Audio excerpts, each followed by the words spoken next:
신명기 1장 16절 31절입니다. 오늘 싫다면 어쩔 수 없다. 싫으면 어쩔 수 없다. 하나님께서 뭘 주시려고 해도 뭐 구원을 해주시든지 생명을 주시든지 뭘 하려고 해도 그거 싫다고 그러면 할 수 없다는 거예요. 싫다면 어쩔 수 없다. 신명기 1장 26절입니다. 그럼에도 불구하고 너희가 올라가야 하지 아니하고 주 너희 하나님의 명령을 거역하여. 보면 그럼에도 불구하고 주님께서는 땅을 주셨는데 가나안 땅을 주셨는데 그럼에도 불구하고 너희가 올라가려 하지 아니하고 가려 하지 아니하고 의사가 없다 이거 의지가 없다고 원치 않는다고요. 올라가려 하지 아니하고 주 너희 하나님의 명령을 거역하여 너희 장막에서 너희가 불평하여 이르기를 주께서 우리를 미워하셨기 때문에 주께서 우리를 아모리 족속에 손에 넘겨 멸하시려고 우리를 이집트 땅에서 데리고 나오셨도다 이렇게 이제 말하는데 하나님께서 너희 그렇게 싫으면 다시 광야로 돌아가라 이거예요. 돌아가라. 싫으면 어쩔 수 없다 이거. 받기 싫으면 아무 말이면 때려치워라 이거죠. 때려치워라 이거. 예. 기도합니다. 위대하시고 거룩한 주님 감사합니다. 하나님께 은혜 주셔서 오늘 주의 말씀을 선포합니다. 선포되는 모든 말씀에 기름 부어주시고 또 듣는 모든 혼들도 말씀을 은혜로 이해를 듣고 잘 받아서 마음에 간직하도록 해주시옵소서. 모든 말씀이 참으로 마음에 흘러나가지 않고 빠져나가지 않도록 그리고 아버지 하나님 믿음과 잘 결합을 들어주시고 마음에 단단히 박힌 목과 같이 그렇게 말씀이 마음의 보고에 하얘지도록 도와주시고 이 말씀을 저희가 또 잘 사용할 수 있도록 영적 지각과 분별력을 주시옵소서. 전능의 주 하나님 빛을 비추어 주시옵소서. 그리고 아버지는 듣는 혼들이 깨닫는 마음을 갖게 하시고 또 지혜와 명철 있게 하여 주십시오. 전능의 주 하나님 저희가 이전에 기록된 모든 말씀들을 통해서 배움을 얻게 하시길 원합니다. 또 저희가 이 말씀들을 잘 일상에서 잘 적용하고 잘 사용할 수 있도록 해주시고 모두가 믿음에서 장사한 분량으로 점점 성장할 수 있도록 그런 모든 성도들이 열매 맺고 주님 앞에서 믿음의 좋은 평판을 받는 그런 성도들이 되도록 복 주시옵소서. 말씀을 통해서 어려움이나 문제를 해결받는 저희 귀한 체험들이 누리게 해주시옵소서. 사랑하는 아버지 하나님 제가 이 땅을 살면서 참으로 주님을 믿고 삽니다. 모든 것이 주로부터 나오니 아버지 하나님 또 저희가 아무것도 두려워하지 않고 염려하지 않게 하시고 또 이 세상에 어떤 일들을 만날 때마다 그것을 승리할 수 있도록 해주십시오. 주의 승리합니다. 아멘. 예. 오늘 공부할 말씀은 싫다면 어쩔 수 없다. 그런데 이스라엘은 출애굽 때 모두가 그 땅을 떠나기를 원했습니다. 속박의 땅에서 벗어나 자유롭고 안식을 얻고 싶어 했습니다. 그들만의 땅을 갖고 싶었습니다. 그래서 모세 인도 아래 그들은 이집트를 떠나 광야로 나갔고 홍해를 건너 약 2달 후에 시내산에 도착했습니다. 시내산에서 그들은 주의 복을 받고 주와 언약을 맺음으로써 하나님의 백성이 되었습니다. 그들은 이곳에서 약 11개월 정도 머물다가 그곳을 떠났습니다. 이곳에서 가데스 바네아까지 거리는 약 10하루길입니다. 호렙에서 말이죠. 가데스 바네아까지 10하루길이라고. 민수기 10장 11절에 따르면 그들은 출애굽한 지 이곳에서 그들은 출애굽한 지 2년째 되는 해에 두 번째 달 20날에 시내 광야를 떠났습니다. 이제 넉넉히 2주 뒤면 젖과 꿀이 흐르는 땅, 약속의 땅, 하나님이 언약으로 조상들에게 약속하신 그 땅으로 들어가게 됩니다. 주님은 그 땅으로 들어가 차지하라, 그 땅을 소유하라고 하셨습니다. 공짜입니다. 이 한국교회에서 오랫동안 이것을 구원의 과정에 빗대어 설명하거나 설교하는 분들이 굉장히 많습니다. 목사님들 중에서 여러분 아마 이 설교 들어봤을 겁니다. 이집트는 속박의 땅이고 이스라엘 노예 생활을 재종된 사람들의 모습에 비유하는 겁니다. 이집트는 속박의 땅이고 이스라엘 노예 생활에 드니까 죄의 종 이렇게 이제 우리의 종된 생활 죄의 종 이렇게 비유를 하고요. 그다음에 이제 이것은 이제 문제가 없습니다. 그런데 가나안 땅을 이제 천국의 모형으로 보는 거죠. 가나안에 들어가는 것을 구원으로 들어간다. 그래서 하늘로 들어간다 식으로 이제 설명하는 겁니다. 그래서 광야에서 죽은 불순종한 사람들은 가나안 땅에 들어가지 못했다 이거예요. 그래서 광야에서 출애굽을 했는데 가나안 땅에 들어가지 못한 사람들이 뭐냐면 예수를 믿었으나 구원에 이르지 못한 사람들 이렇게 설명하는 거죠. 많이 들어보셨죠? 끝까지 견디고 이겨야지 가나안 땅에 들어가는지 가나안 땅에 들어간 사람 극소수였다. 가나안 땅에 들어가지 못했다. 그래서 믿는다고 다 천국 가는 게 아니다. 믿는다고 다 구원받는 게 아니다. 이런 식으로 이제 이렇게 설정하는 경우가 굉장히 많습니다. 가나안 땅에 들어가지 못했던 1세대 이스라엘 사람들을 구원받지 못한 사람들로 아는 것은 큰 오해고 오류입니다. 이집트에서 6월절 어린 양의 피로 이스라엘은 다 구원받았습니다. 출애굽한 사람들은 어린 양의 피로 구원받은 겁니다.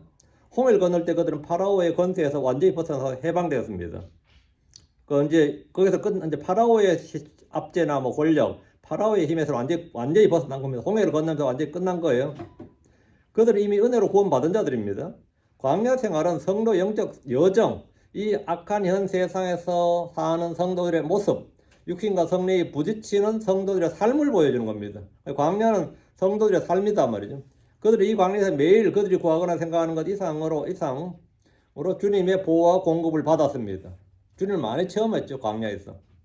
우리 이 땅에서 순례의 길을 여행하면서 헤아릴 수 없는 주의 도움과 공급과 보호를 받습니다. 그러나 광야의 백성이 주께 불평하고 원망하고 주의 음성에 불순종하고 거역했듯이 우리 역시 마찬가지입니다.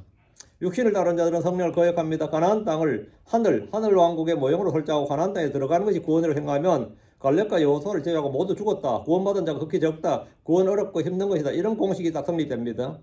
가나안 땅은 약속의 상속자들, 왕국의 상속자들, 구원받은 하나님의 백성에게 주신 유업의 보상입니다. 구원이 아니고 보상입니다. 유업의 보상이라, 그건 유업 상속이라고요. 이것은 그들이 구원받은 후에서 광야에서 어떻게 살았느냐, 광야에서 행위가 유업을 결정합니다. 예. 이집트에서 어린 양의 피가 결정하는 게 아니고, 이집트의 문설주에 바른 어린 양의 피가 결정하는 게 아니고, 그들이 광야에서 어떻게 행했느냐가 결정하는 거예요. 하나님의 상속과 보상은 이 땅에서 우리가 한 일, 행위에 따라 주어지고 결정나는 겁니다. 하나님 주신 상속은 믿음으로 들어가서 취하는 것이고 싸워서 승리하고 정복하는 겁니다. 아무리 주께서 주시겠다고 해도 들어가기를 거부하고 싸우기를 싫어하고 돌아서면 그런 주께서 약속하신 것을 받을 수가 없습니다. 구원은 은혜로 받는 것이고 보상은 행위로 받는 것이다. 우리가 예수 그리스도의 피로 구원받는 것은 은혜고, 이 땅에서 구원받은 후에 삶을 가지고 저 하늘에서 그리스도의 심판에서 보상을 받는 것, 영광이나 상속, 유업을 받는 것은 이 땅에 행한 행위에 따라 결정된다. 하늘에 못 간다 이 말이 아니고 구원은 은혜로 받는 거예요. 가나안 땅은 구원의 모형이 아니라 보상의 행위에 따른 보상의 결정을 짓는 상속, 유업, 보상의 문제다 말이죠.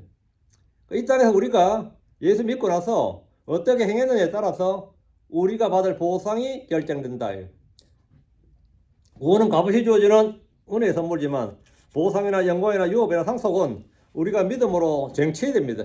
이런 교리가 매우 생소한 분들이 있을 수 있겠지만 늘 기록된 말씀을 찾아와야 됩니다. 자, 본문 보겠습니다. 16절. 그리고 그때 내가 너희의 재판관들에 명하여 말하기를 너희 형제들 사이에서 사정을 듣고 각 사람과 그 형제 사이에 또 그와 함께하는 타국인에게도 의롭게 재판할지니라. 의롭게 재판할지니라. 모세는 광야 회중들을 홀로 감당하는 것이 너무나 무겁고 힘들어 죽게 탄원을 했습니다. 그때 주님은 70인 장로들을 세우셨고, 그리고 모세는 백성들 중에 지혜롭고 명철 있고 알려진 자들, 그 유명한 자들 중에 천부장, 백부장, 50부장, 10부장을 세웠고 그들에게 행정과 재판을 대거 위임했습니다. 그리고 그때 내가 너희 재판관들에게 명하여라고 할 때 재판관들은 각 지파의 우두머리 들과 장로들 그리고 천부장에서 10부장들까지입니다. 모세는 그들에게 재판을 어떻게 해야 되는지를 가르쳐 줬는데, 너희 형제들 사이에서 사정을 듣고 각 사람과 그 형제 사이에 또 그와 함께한 타국인에도 의롭게 재판할지니라. 재판은 쌍방의 사정을 모두 들어야 됩니다. 쌍방의 사정을 들어야 돼요. 초식에 갖다 놔놓고 말하려고 끊고 하는 건 재판이 아니에요. 이거는 외모를 따라 판단해서는 안 됩니다. 타국인이라 해도 차별해서는 안 됩니다. 부자를 편드는 것도 부정부패지만 가난한 자나 약자에게 은근한 호의를 베푸는 것도 사악한 일입니다. 우리가 뭐 같은 값에 약자 편이란 말했죠. 그 동정하는 거죠. 그것도 사실은 삐뚤어진 판단이에요. 부자라고 그렇게 빌붙는 것도 아주 우리가 꼴불견이지만 약한 자라고 해서 가난한 자라고 해서 청렴할 것 같죠. 정직할 것 같아요. 그렇지 않습니다. 여러분 시장판에 사는 난전에 하는 그 시장 아줌마, 콩나물 파는 아줌마는 아주 순박할 것 같아요. 여러분 어떻게 생각하세요? 고등어 팔고 갈치 파는 아줌마들이 아주 순박할 것 같습니까? 개뿔 하나도 그렇지 않습니다. 하나도 그렇지 않아요. 저 시골 농부들 정말 순박한 농부 같아요. 순박한 농부는 없어요. 그런 농부는 없어요. 순박한 농부, 순박한 어부, 순박한 뭐 산골 안악내, 순박한 산골 안악내는 없어요. 그런 건 세상에 없습니다.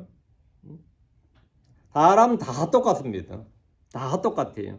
순박한 놀고 있네. 순박한이라는 건 없어요. 제가 이 시골에서 자라봐도 잘 아는데 순박한 그런 건 없습니다. 순진한 어린애 안 순진합니다. 2살, 3살만 해도 순진하네. 그래 순진하지 않아요. 애 키워보면 알아. 안 그렇다는 사람 지 애 낳아서 한번 키워봐. 언제부터 애가 악한지 그냥 보입니다. 저 꼭지 물 때부터 이놈이 악하다는 게 보여요. 이게 아 이거에 벌써 좀 역시 죄성이 있구나 하는 게 그거 모르면 뭐 눈먼 거고. 이게 성경에 이게 나오냐? 의롭게 재판하라는 건 뭐냐? 의의 법도에 따라 판단하라 이 말입니다.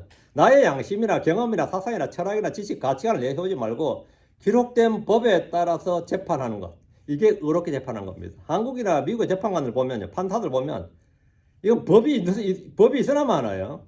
이들은 법에 따라 판결한 판사들이 아니라 정치 이념, 투쟁을 하는 운동가들, 판사인지 정치 운동하는 운동가들이지 구분이 안 갑니다.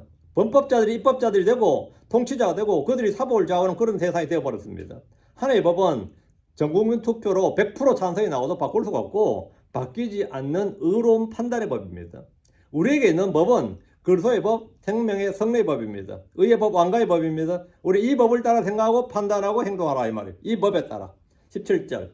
너희는 재판에서 사람 외모를 중시하지 말라. 오히려 너희는 큰 자뿐만 아니라 작은 자의 말을 들을지니라. 너희는 사람의 얼굴을 두려워하지 말라. 이런 재판은 하나님께 속한 것이기 때문이라. 너희에게 너무 어려운 사정은 내게로 가져오라. 그리하면 내가 그것을 들으리라. 하나님은 사람 외모를 중시함이 없습니다. 사람은 외모를 중시합니다. 사람 단위 외모를 중시해요. 세상은 외모로 사람을 평가합니다. 먼저 눈에 보이는 성별이나 나이나 인종이나 민족부터 파악하고 그의 학력이나 가문이나 재력이나 능력을 평가합니다. 학교나 직업도 중요한 평가 과목입니다. 이런 것들을 통해서 그 사람을 중시하거나 무시합니다. 아무리 누추하게 보여도 엄청난 자산가다, 고위공직자다, 유명인으로 하면 사람이 달라 보이고 대우가 달라집니다. 그러나 하나님은 사람 외모를 전혀 중시하지 않습니다. 사망이 사람 외모를 중시하지 않는 것 같습니다. 사망이 뭐 부자라고 안 오고 가난자라고 오고 뭐 나이 들었다고 오고 뭐 어린애라고 안 오냐? 사망은 사람 외모를 중시하지 않습니다. 사망은 재판관들도 사람입니다. 그러나 재판관이 된 사람은 재판에서 사람의 외모를 중시하지 말아야 됩니다. 오히려 너희는 큰 자뿐만 아니라 작은 자의 말을 들을지니라. 큰 자의 말만 듣고 작은 자의 말을 무시해버리면 그것은 재판이 아니라 개판입니다. 사람들이 일단 먼저 외모로 판단하기 때문에 사람의 직업이 무엇인지, 전과가 있는지, 정신병력이 있는지 등 이 재판에 이런 것들 다 파악하고 그런 것들 제출하게 하죠. 그 큰 변수가 됩니다. 내가 아무리 뭐라 그래도 전력이 뭐 전과자다 그래버리면 증언의 효력이 확 무시해지고 약화돼 버립니다. 실제로. 우리는 외모를 판단하니까. 근데 그 사람이 흐름해 보이는데 알고 보니 그 사람이 뭐 대단한 사람이었다 이렇게 판단되면 증언의 능력이 신빙성이 확 올라가 버리죠. 그 사람이 재벌이든지 권력자라면 뭐 경찰은 물론이고 판사들도 함부로 대하지 못합니다. 지금 우리 대한민국에서 그런 걸 보고 있습니다. 현실을 그런 몇 년 동안 보고 있습니다. 판사들이 범죄자 앞에서 눈치를 보고 설설 깁니다. 뭐 거대 야당의 대표라는 이유로 재판 안 나와도 그만이고 재판하다 중간에 가버려도 그만이에요. 그리고 자기들로 재판 연계해달라고 하면 두말하고 연계해줍니다. 세상에 그런 건 보다 처음 봤어요. 내가 받을 재판을 정지해달라는데 판사들이 알아서 정지해주고 없애달라면 없애줄 팝니다. 성경은 재판관들에게 너희는 사람의 얼굴을 두려워하지 말라. 근데 어떻게 안 두려워요? 그 사람이 권력자인데. 이유는 재판은 하나님께 속한 것이기 때문이라 이거예요. 모세는 재판관들에게 너희에게 너무 어려운 사정은 내게로 가져오라. 그리하면 내가 그것을 들으리라 했습니다. 모세는 광야에서 예언자이며 제사장이고 또한 재판관으로 왕이 됐습니다. 18절. 그리고 그때 내가 너희가 행해야 할 모든 일들을 명령하였느니라. 모세는 그들에게 재판관들이 행해야 될 모든 일들을 명령했다. 그들은 단지 사법부의 판관 역할만 하는 것이 아니라 행정부의 관리들로서 통치자들이었습니다. 전쟁이 나면 천부장은 1000명의 병사를 지휘하는 장군이 되고 백부장은 100명을 지휘하는 지휘관이 됩니다. 19절. 그리고 우리가 호렙을 떠났을 때 주 우리 하나님께서 우리에게 명령하신 대로 우리가 아모리 족속의 산길을 따라 너희가 본 크고 두려운 모든 광야를 지나갔으며 우리가 가데스 바네아에 이르렀느니라. 드디어 이제 가데스 바네아에 왔어요. 호렙에서 여기까지. 주께서 호렙에 있는 광야의 회중들을 가나안 땅을 향해서 떠나라고 할 때 갈 길을 알려주는데 노정을 알려주었어요. 아모리 족속의 산길을 따라 바란 광야를 통과해서 가데스 바네아에 이르는 겁니다. 아모리 족속의 두 왕은 이스라엘과 전쟁을 했습니다. 에돔 족속, 모압 족속, 암몬 족속은 이스라엘에게 길을 내어주지 않았고 이들과는 형제지간에 싸울 수 없기 때문에 길을 우회해야 했습니다. 그들은 모압 평야에 왔지만 모압 땅에 들어가지는 않았습니다. 가데스 바네아는 가나안 땅 남쪽 경계지역입니다. 국경지역이라고. 가데스 바네아에 왔다는 것은 가나안 땅으로 들어가는 국경선까지 왔다는 겁니다. 이곳에서 이제 진경 명령이 떨어지면 그 땅으로 들어가면 됩니다. 고우 하면 그냥 가는 겁니다. 들어가는 겁니다. 그럼 이집트에서 그들이 본 하나님의 권능과 기적과 표적과 이적들이 가나안 땅에서 또다시 행해지는 것을 보게 되는 겁니다. 하나님께서 이집트 땅에서 엄청나게 10가지 저항을 내리시고 이집트 땅에서 표적과 권능과 이적을 막 행하셨는 걸 그들이 눈으로 목격했죠. 그 표적과 이적보다 더 큰 일이 이제 가나안 땅에서 이루어지는 거예요. 승리는 선물처럼 주어지는 겁니다. 그래서 그들은 그 땅을 노량물로 그냥 얻는 거예요. 20절. 예, 내가 너에게 말하기를 너희는 주 우리 하나님께서 우리에게 주시는 아모리 족속의 산에 이르렀도다. 모세는 38년 전 출애굽 1세대들이 이곳에 왔던 일과 그때 그 했던 말을 회상하며 지금 가나안 땅에 들어가야 할 이 세대들에게 교훈을 주고 있습니다. 38년 전 모세는 가데스 바네아에서 회중들에게 말하기를 너희는 주 우리 하나님께서 우리에게 주시는 아모리 족속의 산에 이르렀도다. 이렇게.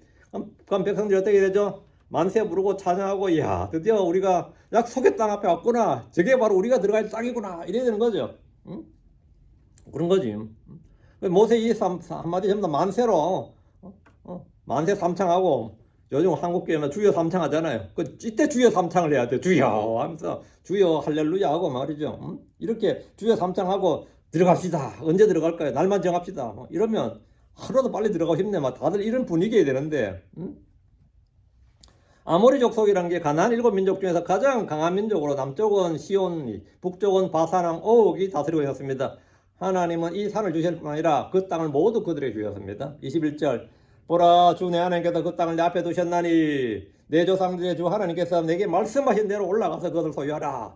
두려워하지 말고 낙담하지 말지니라 했는데 이건 마치 우리 이뭐 무슨 말 같냐면 네 앞에 상이 있으니까 밥 먹어라 이 말과 같은 거예요. 네 앞에 지금 땅이 있으니까 들어가서 그냥 그것들이 너희의 빵이니까 너희들 밥이니까 그냥 먹으면 된다. 취하면 된다고요. 이제 그들의 눈앞에 보이는 땅이 그들이 들어가서 소유하고 정복하고 소유해야 될 땅입니다. 보라 주 내 하나님께서 그 땅을 내 앞에 두셨나니 그 말이 뭔 말이야? 네 앞에 땅을 뒀다 이 말은 뭐야? 그게 네 거라고. 38년 전 가데스 바네아에 올라온 이스라엘은 바로 앞에 있는 그 땅의 경계를 넘지 못했습니다. 눈앞에 두고 밥상을 걷어 차버리네. 밥상을 차려줬더니 걷어 차버리는 거예요. 모세는 그때 그들에게 내 조상들의 주 하나님께서 내게 말씀하신 대로 올라가서 그것을 소유하라 이렇게 명령을 했어요. 이것은 주의 명령이었습니다. 주님은 출경 명령을 내렸습니다. 올라가라 하면 yes sir 하고 올라가는 거예요. 그런데 하나님의 군대 이스라엘이 움직이지 않았고 명령을 거부했습니다. 12지파는 군대 체제로 딱 이미 전부 다 군대 체제로 개편되어 있어서 이들은 하나님의 군대라고. 그런데 총사령관이 명령이 떨어지는데 명령을 안 듣네. 분명히 주님께서 징계형 명령을 내렸어요. 근데 하나님의 군대 이스라엘이 움직이지 않는 거예요. 명령을 거부하면서 군법에 따르면 즉절처형입니다.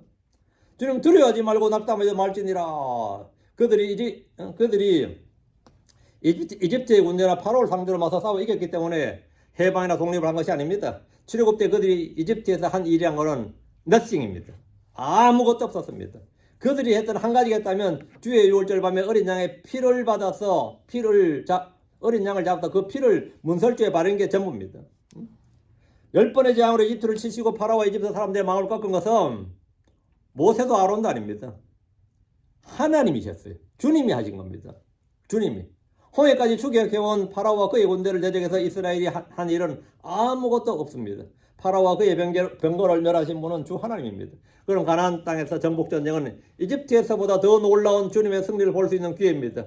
가자. 이제 주님이 어떻게 하는지 보자. 우리가 할 일은 뭐다? 주님이 앞서가시며 행한 일을 보는 거예요.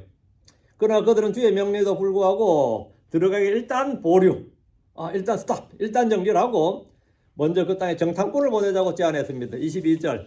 이에 너희 각 사람이 내게로 가까이 나와 말하기를 우리가 사람들을 우리보다 앞서 보내요. 그들이 우리를 위해 그 땅을 탐지하게 하고 우리가 올라가야 할 길과 우리가 들어가야 할 도시들에 대해 우리에게 다시 말해주게 하리이다. 회중들은 모세에게 와서 무턱대고 가나안 땅으로 들어가지 말고 신중하게 최소한 그 땅에 대한 정보는 취합하자는 제안을 했습니다.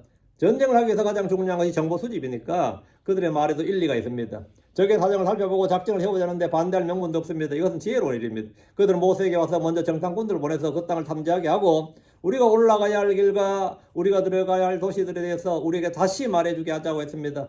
그러나 그들의 말은 정보를 바탕으로 이길 필승의 전략을 짜자 가장 좋은 방법을 찾아보자는 뜻이 아니라 이들의 정보를 바탕으로 승패를 예측해보고 이길 수 없는 전쟁이라면 싸우지 말자, 가나안 땅으로 들어가지 말자는 뜻이었습니다. 전혀 의미가 달라요.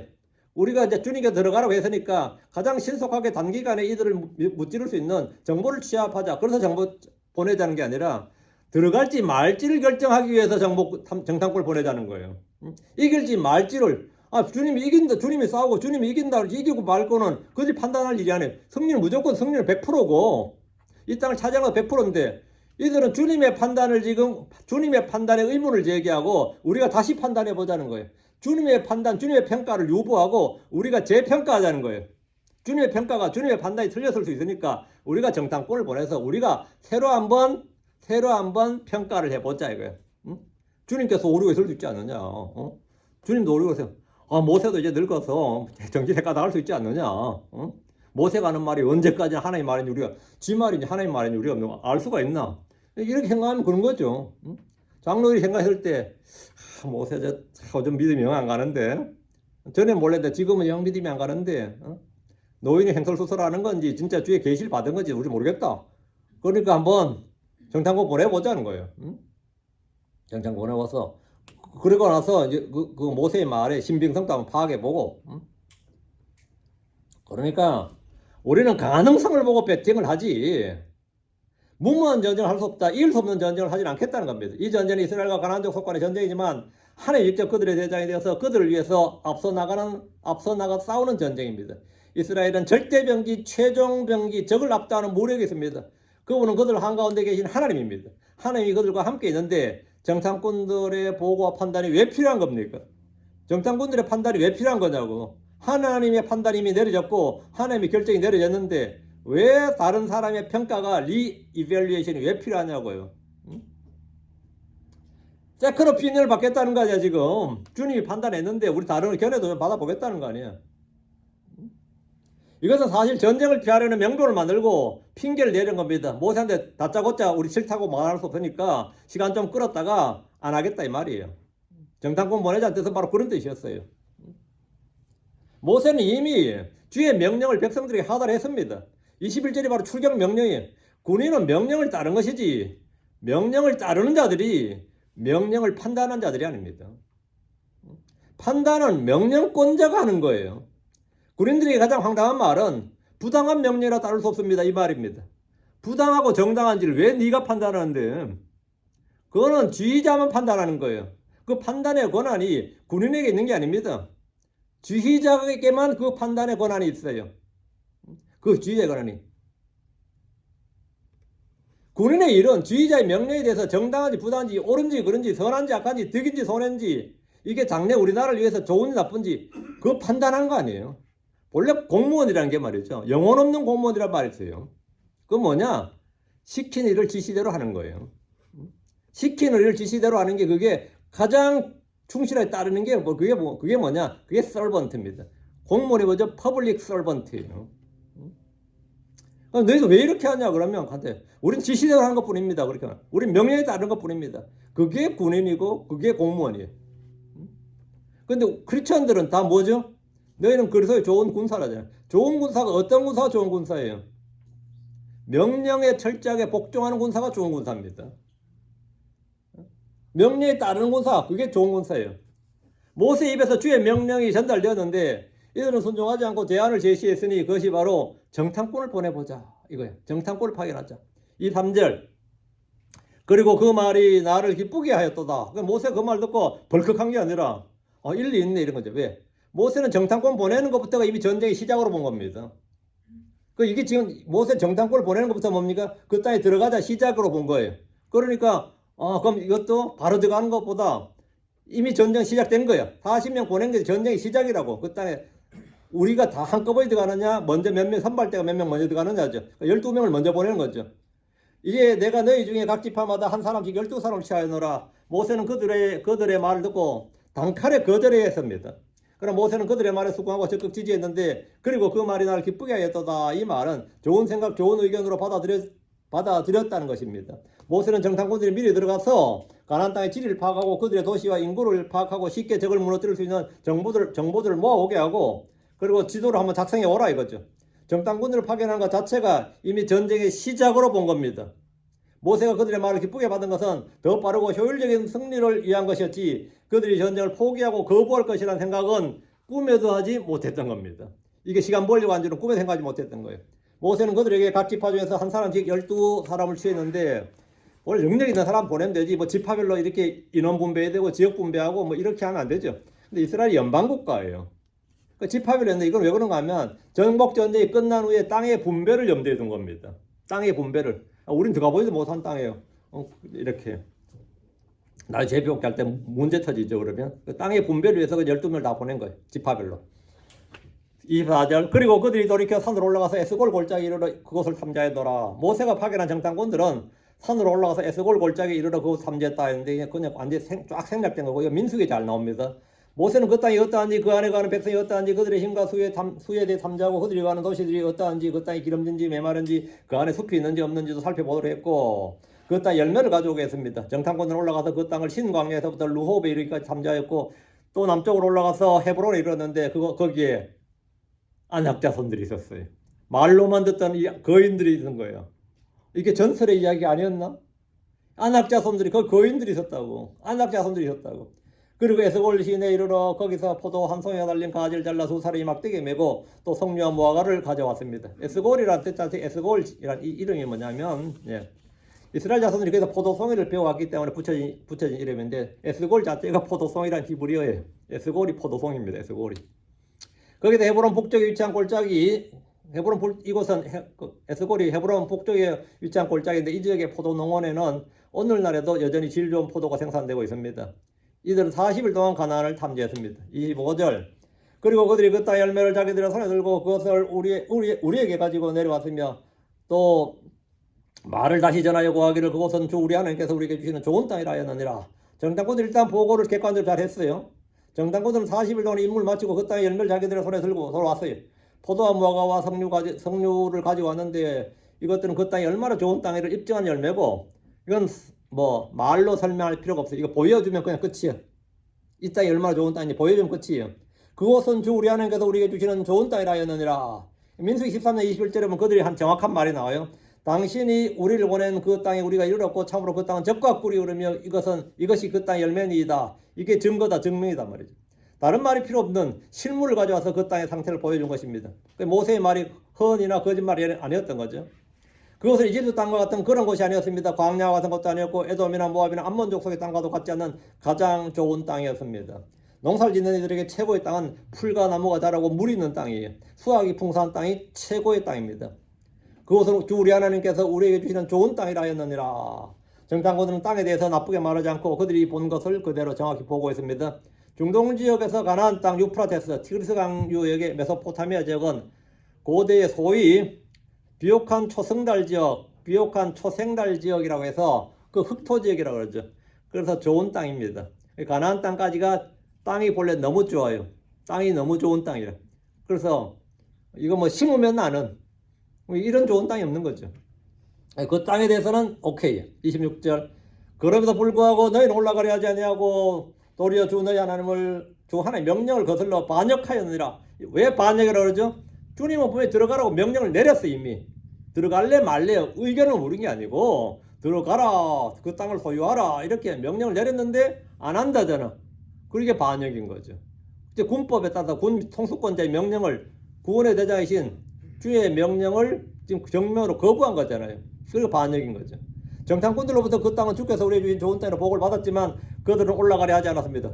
좋은 땅인데 왜 안 올라가는 거예요? 여기는 이유가 있습니다. 그 땅에 거주하는 사람들이 키가 크고 수가 많았다는 거예요.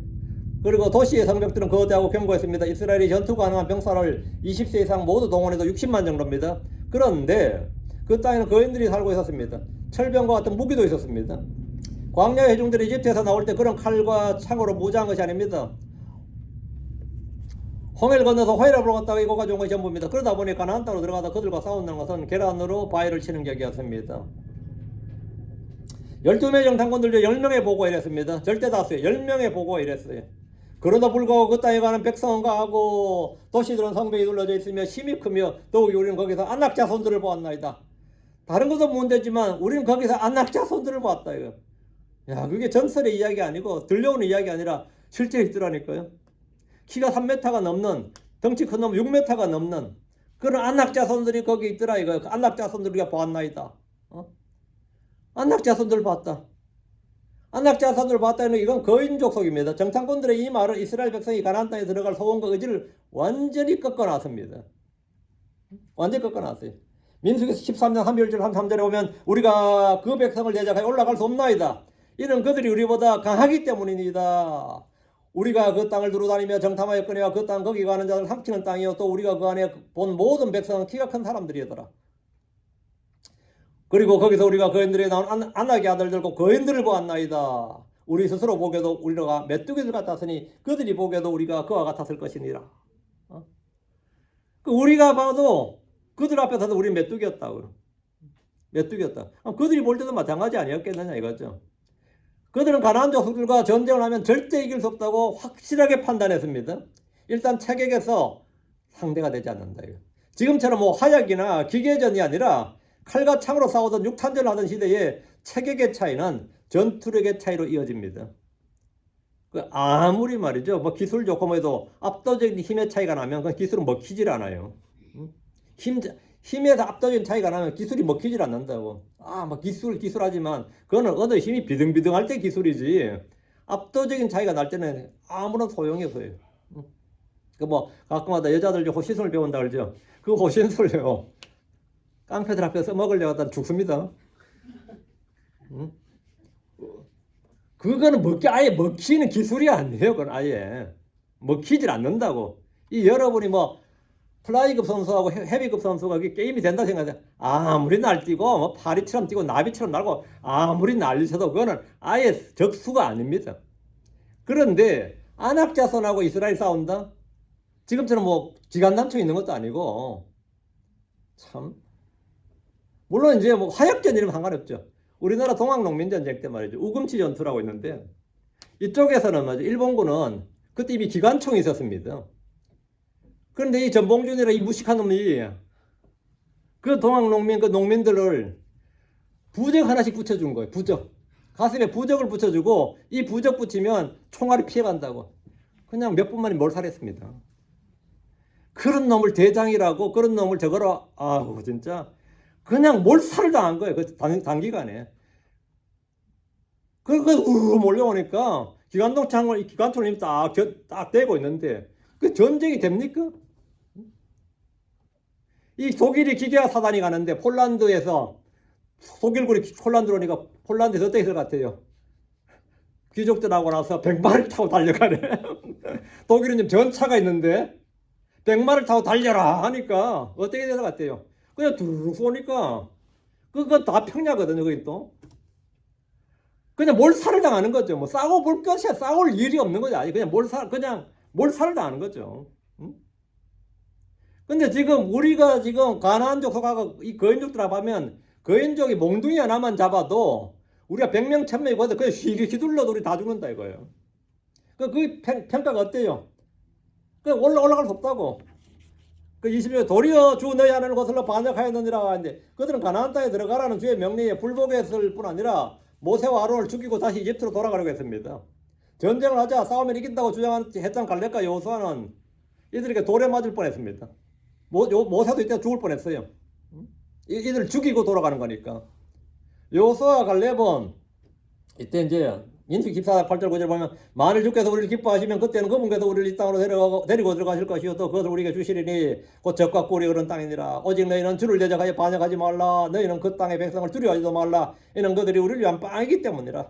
그들의 방아장 그들을 써놨고 주께서 우리와 함께 계시느니라. 그들을 두려워하지 말라. 갈렙과 여호수아가 미친 겁니까? 이놈이 미친 거예요? 이놈들이 미친 거예요? 응? 그럼 갈렙과 여호수아는 아주 주전파야. 이걸 매파라 그러죠. 전쟁이 미친 놈들이냐고. 전쟁을 막 독려하는 거예요. 전쟁 불가 전쟁 포기를 주장하던 이들은 전쟁에 미친 사람들로 보였을 것이고 우리를 범에 호랑이의 입에 우리 전부 다 호구로 만드는 거죠. 여기서 싸우다 죽느니 차라리 이집트로 돌아가자는 것이 당시 민심이었습니다. 민심이 천심입니까? 이게 압도적인 민심이었어요. 그들은 주께서 그들과 함께 하시고 싸우시고 도우시고 승리를 주신다는 사실을 전혀 신뢰하지 않았습니다. 주와 그분의 말씀에 대한 불신과 불순종이 반역입니다. 7절 또 너희가 너희 장막들 안에서 불평하며 말하였도다. 주께서 우리를 미워하셨으므로 그분께서 우리를 이집트 땅에서 데리고 나와 우리를 아모리족 속의 손에 넘겨 우리를 멸하려 하셨도다. 야, 하나님의 원대한 그림은 결국 우리를 여기 와서 죽이는 것이었구나. 이게 하나님의 큰 그림이었구나. 주님의 빅픽처가 이거였구나. 이러고 있는 거예요. 정탐꾼들의 악한 보궐들은 회종들은 절망했고 모세를 통해 나온 주의 명령을 거부하고 가나안 땅에 들어가지 않기로 결정했습니다. 그들이 이집트를 나올 때 희망에 부풀었습니다.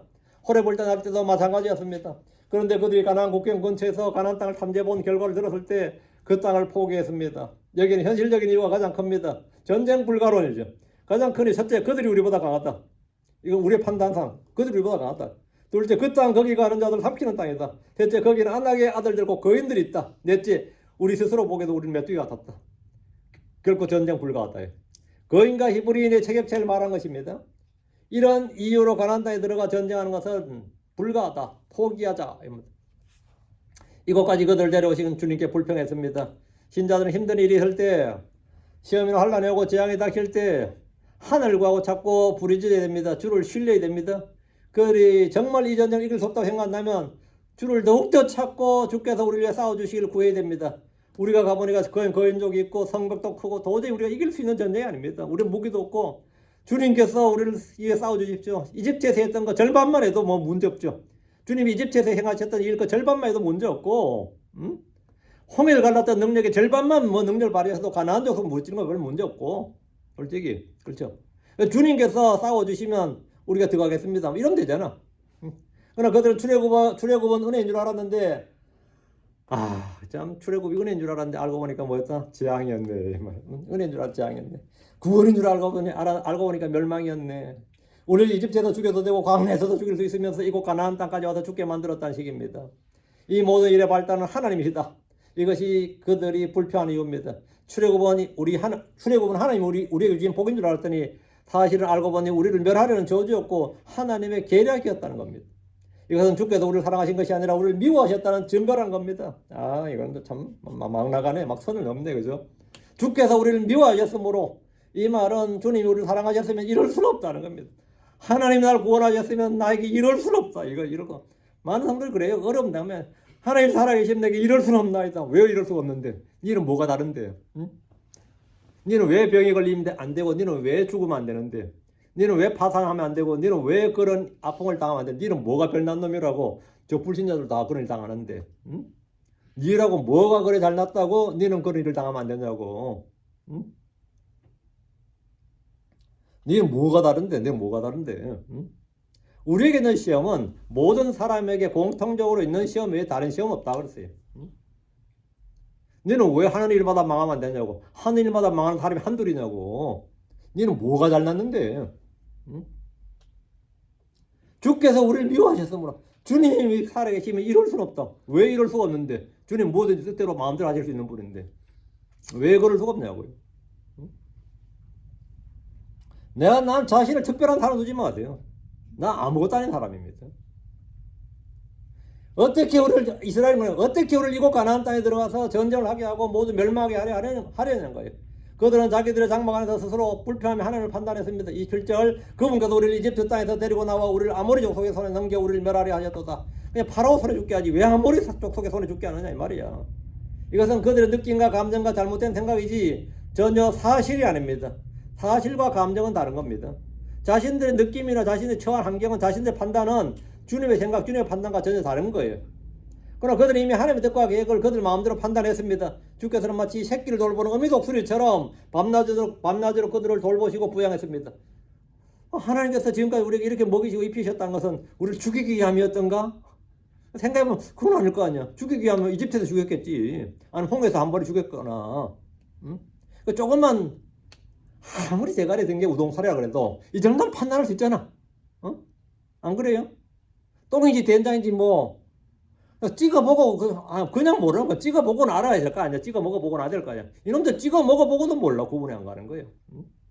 28절입니다. 우리가 어디로 올라가리요? 우리 형제들이 우리의 마음을 낙담하게 하며 말하기를 그 백성은 우리보다 크고 키가 크며 그 도시들은 크고 하늘에까지 성벽이 닿았으며 또한 우리가 거기서 안악 족속의 아들들을 보았노라. 가나안 땅을 4일로 온 탐지하고 온 정탐꾼들의 보고입니다. 정탐꾼들은 자기들이 직접 보았던 걸 보고 있습니다. 거짓 보고 아니에요. 정확한 보고입니다.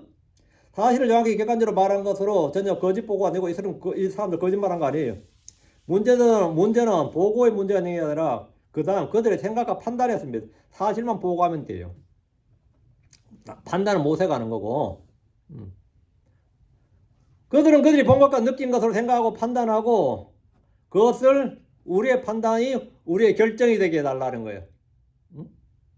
그들의 생각 마음에는 하나님이 없었습니다.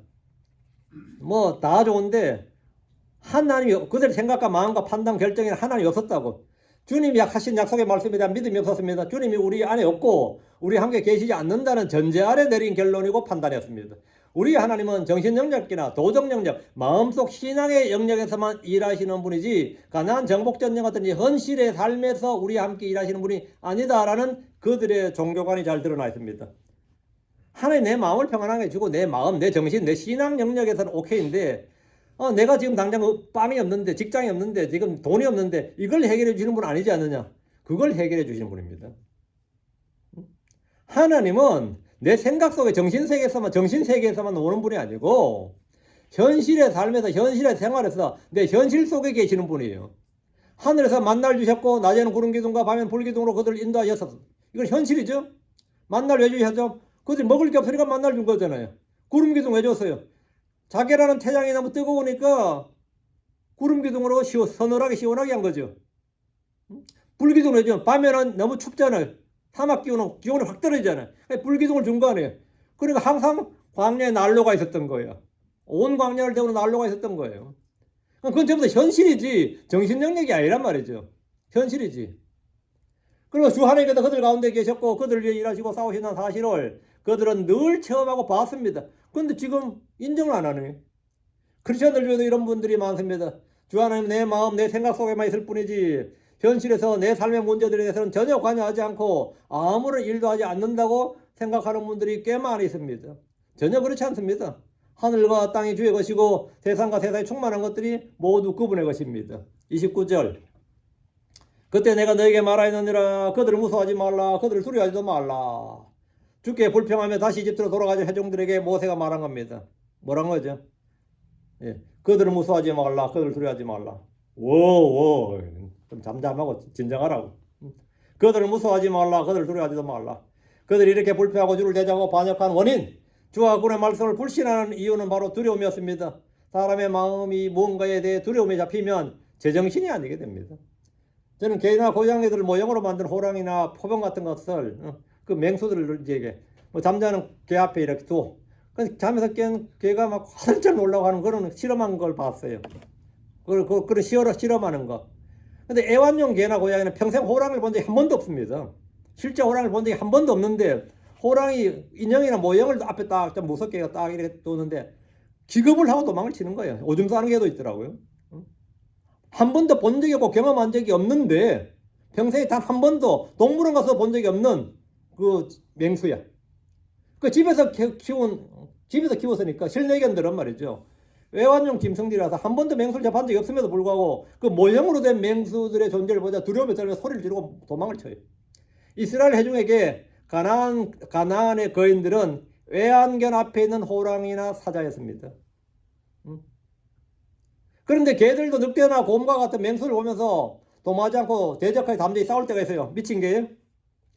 가끔 개들이 미쳤는지 막 사냥개들이 보면 적수도 아닌데 막 대담에 싸워요. 언제 싸우죠? 주인이 뒤에 있을 때입니다. 사냥총을 든 주인이 뒤에 있을 때예요. 주인이 함께 있을 때입니다. 사내아들에서 총을 든 주인이 함께 있을 때 개들조차 맹수 앞에 쫄지 않고 짚고 추격하고 공격합니다. 맹수들이 도망하는 것은 쫓아오는 개들 때문이 아니라 개들 뒤에 누가 있다는 걸 아는 거예요. 총을 든 사냥꾼이 있다는 걸 알기 때문에 그럼 개들이 지들 무서워 도망간 줄 알고 그렇게 신나서 또 쫓아가요. 근데 주인하고 적당 거리를 두고 쫓아가야지 그냥 쫓아가면 죽습니다. 개는 너무 용맹했다가는 주인과 거리를 두면 안 돼요. 주인의 시야에서 사거리 안에서 놀아야 돼요 항상. 근데 그렇게 신나게 막 저희 동네도 코요테들이 좀 나타나는데요. 밤에 막 저 앞에 코요테 5-6마리가 막 날뛸 때도 있었고 막 산책하다가 기겁이 안 될 때도 있는데요. 내가 집사람한테 두려워 말라고 했어요. 두려워. 근데 가끔 이제 개 키우는 집들이 있거든요. 오늘 개 키우는 집 너무 많지. 아, 그 큰 개 키운 집이 하나 있는데 그 한국 사람이에요. 그렇게 걔가 막 난리를 치는 거야. 고요태 잡겠다고. 그래서 내가 풀어줘 보죠 그랬거든요. 한번 풀어줘 보죠. 안 갑니다. 주인이 잡고 있으니까 그 난리 치는 거지. 그냥 한번 풀어줘 보세요 그랬더니 저 고요태만 보면 우리 걔가 저렇게 난리 친다고. 그건 당신이 있기 때문이지. 당신이 없으면 쫄아서 도망간다고. 응? 당신이 있었기 때문이지. 사람이 없는 개들이 오면 말이죠. 산에 있는 멧돼지도 개가 두려워하지 않습니다. 멧돼지의 스피드면 웬만한 개는 그냥 박아서 그냥 날려버립니다. 응? 어떤 맹수들도 개들 두려워하지 않습니다. 사람이 있으니까 두려워하는 거지. 무지는 두려움을 낳습니다. 물론 가나안의 거인들은 종이 호랑이 같은 것은 거짓이나 가짜는 실제죠. 근데 이스라엘 백성 안에 누가 있다? 하나님 있다는 말이면 거인들도 꼼짝 못하는 겁니다. 오히려 거인들이 오줌 싸지. 응? 가나안 족속이 오줌 싸지. 그들이 가장 큰 신이 있다 이거야. 가장 큰 하나님이 있다 이거야. 이집트에서 어떻게 했는지, 홍해를 어떻게 갈랐는지, 광야에서 어떻게 했는지 이들도 풍문으로 입이 다 듣고 있어요. 그들이 하나님이 이스라엘 데리고 우리 안으로 온다. 진짜 우리 미치지. 이게 사실 그들이 공포인데 사실은 알아서 이쪽이 먼저 쫄고 있네. 응? 그러니까 이스라엘이 두려움을 극복하는 방법은 그들 안에 그들 가운데 거인들보다 훨씬 더 크신 분, 더 강하신 분이 있다는 걸 아는 거예요. 이 지식이, 이 진리의 지식이, 하늘 아는 지식이 두려운 거예요. 이게 정말 힘이, 이게 무기예요. 응? 내가 진리의 지식이 있어야 돼. 내 안에 계신 분이 종이 호랑이가 아닙니다. 홍해를 갈라 이집트를 멸했던 그분이 그들 한가운데 있는데 가나안 땅에 몇 있는 거인들이 두려울 게 뭐가 있습니까? 그거 두려울 거든. 그들도 살과 피인데 거인들은 뭐 살과 피가 아닙니까? 로봇이요? 그들도 살과 피야. 뭐가 무섭냐고. 로봇이어도 문제 없죠. 주님께서 번개 내려 쳐버리면 뭐 그냥 끝장나는 거지. 주님의 무기가 얼마나 많아요. 모세나 갈렙과 여호수아는 가나안 족속이라 거기 있는 거인들을 두려워하지 않았습니다. 똑같은 처지고 환경인데 왜 많은 회중들과 생각이 다르고 판단이 다른 겁니까? 왜 다른 거예요? 얘들이 야수의 심장을 가진 것이 아니고 피에 굶주린 늑대 같은 그런 존재들이 아닙니다. 차이는 그들 안에 있는 영입니다. 그들은 회중들과 다른 영을 가지고 있었습니다. 그들은 주와 그의 말씀을 믿는 믿음의 영이 있었습니다. 뭐 다른 영을 지녔다고 해서 갈렙과 여호수아가 뭐 특별히 진짜 별도의 다른 영을 지녔단 말이 아니에요. 갈렙과 여호수아가 가지고 있던 영과 이들이 가지고 있던 영은 무슨 영? 이들은 믿음의 영을 지니고 있었고 하나님을 믿는 주의 말씀 약속을 믿는 믿음의 영을 지니고 있었고 그들은 믿음의 영이 없었던 겁니다. 그게 그들은 영이 달랐다. 그래요. 영이 달랐다. 그러다 거인들 보고도 두려워하지 않았고 싸우면 반드시 이긴다고 확신했습니다. 30절 주 너희 하나님께서 너희보다 앞서가시며 이집트에서 너희를 위하여 너희 눈앞에서 행하신 모든 것에 따라 그분께서 너희를 위하여 싸우시리라. 모세가 두려워하지 말라고 한 이유입니다. 모세는 믿는 구석이 있었습니다. 모세는 요행이나 천운을 믿는 게 아닙니다. 기적을 믿는 것이 아니에요. 그들의 잠재력을 믿는 게 아니에요. 모세나 갈렙, 여호수아는 주 하나님과 그분의 말씀을 믿었습니다. 그분이 우리를 위해 싸우신다는 걸 믿은 거예요. 그분이 말씀하신 걸 그분이 친히 이루신다, 성취하신다를 믿은 거면 그게 다예요. 우리에게 무슨 뭐 힘이 있어서 이런 말 하는 거 아니라고. 아니면 백성들 아끼지 않고 가서 다 죽어라. 이게 아니란 말이죠. 우리가 뭐 사직생이라고 죽고자 싸우면 못 이기겠느냐 그것도 아니고 주님이 우리를 위해 싸우신다 이거예요. 이미 주님은 그분의 강하심과 크신 권능을 이집트에서부터 여러 차례 보이셨고 입증하셨습니다. 더 이상 증거가 필요하냐고. 하나님이 또다시 증명을 해야 되냐고. 하나님 어떤 분이시고 어떤 권능을 가지신 분인지 또 그들 앞에서 증명을 하고 입증을 해야 되냐고. 주님은 이미 여러 차례 그들의 시험을 받았고 광야에서 10번이나 날 시험했다잖아요. 그 시험할 때마다 주님이 입증을 하셨단 말이죠. 또 더 이상 뭘 더 입증해야 되냐고. 주 너희 하나님께서 너희보다 앞서가시며 이스라엘은 가나안 땅의 거인들을 사냥하도록 풀어놓은 사냥개들이 아닙니다. 사냥꾼들은 개들보다 후각이나 추격 능력이나 탐지 능력이 떨어져서 개들을 뒤따르지만 주님은 그들보다 앞서가십니다. 사냥개를 먼저 풀고 주인이 뒤따르는 게 아니라 이스라엘은 뭐라고? 주님 뒤를 따른 사냥개들이 뭐 이상한 장면인데 이거 응? 이상한 장면이더라고. 주님 뒤를 따르는 사냥개들이라고. 그들은 앞에 먼저 거인들을 사냥하도록 풀어놓은 게 아니고 응? 주 너희 하나님께서 너희보다 앞서가신다. 이것이 전쟁에서 그들이 두려워할 필요가 없는 이유입니다. 모세는 주께서 이집트에서 너희를 위하여 너희 눈앞에 행하신 모든 것에 따라 그분께서 너희를 위하여 싸우실 것이라고 하셨습니다. 이집트에서 했던 일을 한번 기억해 보라 이거죠. 주의 말씀과 주님과 주의 말씀, 주님이 행하신 일을 기억하는 것. 요 기억한다. remember, 기억하는 것. 주님을 기억하고 주의 말씀을 기억하고 주께서 행하신 일을 기억하는 것. 요 기억하는 게 뭐냐? 요게 믿음이에요. 여러분 믿는다는 게 믿음이 그거 아닙니다. 그거 기억할 줄 아는 건 믿음입니다. 그거 잊지 말고 기억하라고. 주님께서 이집트에서 뭐 했다? 응? 이집트에서 너희를 위하여 너희 앞에서 너희 눈앞에서 행하신 모든 것에 따라 그분께서 너희를 위하여 싸우시라. 그럼 뭐 우리가 무기 없어서 상관없겠는데? 무기 없어서 상관없겠는데 말이죠. 응? 하나님께서 이집트에서 행하신 대로 가나안 땅에서 행하신 일 행하시면 그들은 조금도 걱정할 것이 없습니다. 두려울 것도 없고 이스라엘이 이미 하나님의 권능을 체험했기에 더 시험해 볼 것도 없고 증명할 것도 없었습니다. 증명할 것도 없었어요. 31절입니다. 그리고 광야에서 너희가 보았거니와 주 너희 하나님께서 너희가 걸어온 모든 길에서 너희가 이곳에 이르기까지 사람이 자기 아들을 안 옮기던 너희를 안 옮기셨느니라. 그러니까 주님이 행하신 이 일을 좀 기억해 보라는 거지 이거는. 주님이 행하신 이 일을 좀 기억해 보라. 주님 뭘 행하셨는지를. 이스라엘 이집트에서만 본 것이 아니라 광야에서 주님의 권능과 이적들과 표적들을 보았습니다. 그들은 남에서 들은 것이 아니라 직접 그들의 눈으로 봤습니다.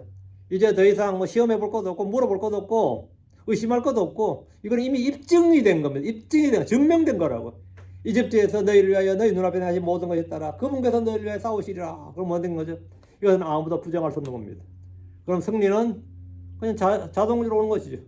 승리는 그냥 노량물로 주어지는 겁니다. 선물처럼 오는 승리예요. 이건 선물처럼 오는 승리. 그러면 가지면 되는 거지. 그래도 싫으면 어쩔 수 없어. 그래도 가기 싫다, 받기 싫다 하면 싫으면 어쩔 수 없다고. 하나님도 없이 싫으면 어쩔 수 없다고. 너희들이 그렇게 들어가기 싫으면 들어가지 말라고. 그렇게 구원받기 싫으면 구원받지 말고, 하기 싫으면 뭐 하나님 뭐 하려고 절절 길면서 그걸 구걸하겠습니까? 우리 경화도 치아라 임마 그러거든요. 치아라 임마. 그럼 치아라. 뭐 하려고 계속 하냐고. 싫으면 그만둬라 때려치워라 이거. 그겁니다. 그래서 싫다는 어쩔 수 없다. 소원을 가져야 됩니다. 마음에 소원이 있어야 돼요. 다음에 선한 의지가 있어야 돼요. 선한 소원과 선한 의지가 있으면 됩니다.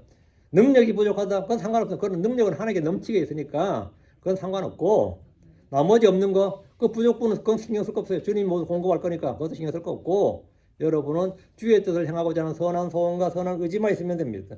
그래서 여러분 그것을 위해서 기도하시고 싫어요? 뭐 어쩔 수 없지. 살다 죽으라고. 싫으면 그래 살다 죽으면 돼. 이러면 그렇지 않으면 주님 앞에서 다시 마음을 새롭게 하시기 바랍니다. 기도합시다. 위대하고 거룩한 하나님 아버지 감사합니다. 하나님께서 주신 말씀을 오늘 선포했습니다. 선포된 모든 말씀을 성도들이 잘 받아서 마음에 간직하게 해주시고 아버지 하나님 저희가 늘 마음속에나 또 어떤 일에서도 주님을 배제한 일이 없도록 또 저희가 주님을 기억하고 주의 말씀을 기억하고 주께서 행하신 일들을 잘 기억하게 하시고 또 주님을 깊이 생각할 수 있도록 해주시고 주님의 말씀도 곰곰이 생각하고 그것을 묵상하는 성도들이 되어서 주님을 생각하는 것이 얼마나 저에게 큰 힘이 되고 그것이 보배고 능력인지를 깨닫게 해주시고 아버지 하나님 저희가 이 땅에서 모든 일들에서 승리자요 정복자들보다 더 나은 자들이 되게 해주시길 간구합니다. 그래서 믿음의 선한 싸움에서 늘 승리하게 선으로 악을 이기는 자들 그리고 아버지 하나님 선한 간증과 체험들이 넘치게 해주시옵소서. 선한 열매들이 가득하게 하시고 주님께 영광을 돌리는 성도를 되도록 해주시고 아버지 하나님께 칭찬받는 종들이 되도록 도와주시옵소서. 저희가 그래서 예수의 좋은 군사로 부름받아 싸우니 이 세상 삶의 일에서 어떤 일들에서 얽매이지 않도록 도와주십시오. 감사드립니다. 주의 성기도합니다. 아멘. 아멘.